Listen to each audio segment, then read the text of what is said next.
BCAAs versus EAAs, I only use branched chain amino acids with low protein eaters, plant-based eaters, and endurance athletes. Why is the main amino acid leucine?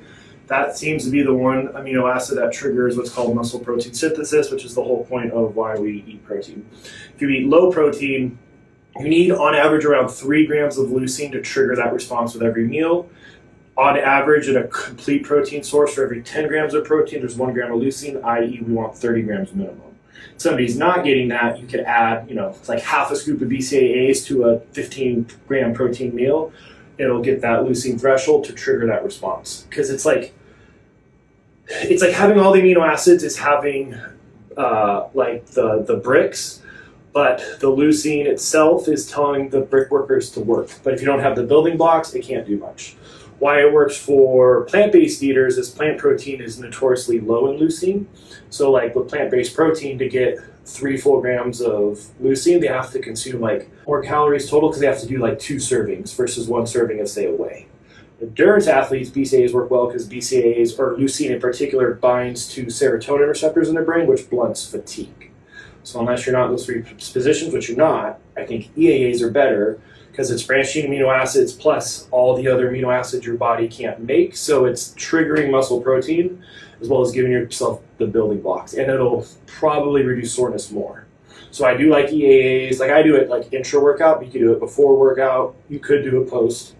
But if you do like the taurine, the EAAs, and the electrolyte pre-workout, I think you would notice a difference. Now, obviously, if you're eating right before you train, you don't need to because it takes like 8 to 10 hours for like a steak to actually break down. So you have amino acids in your bloodstream, but they can reduce soreness. Does that make sense? Yep. So once you finish your BCAAs, switch to EAAs. Okay. The research is pretty clear. Yeah. But BCAAs like started the whole research thing.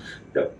So do you recommend taking it before, during, or after? So I do during, but remember, I could tell you what I ate like 3 weeks ago. Most people, if they don't have their diet in check, I'm like, you can, but I'd rather focus on whole food. So how long do you eat before you train?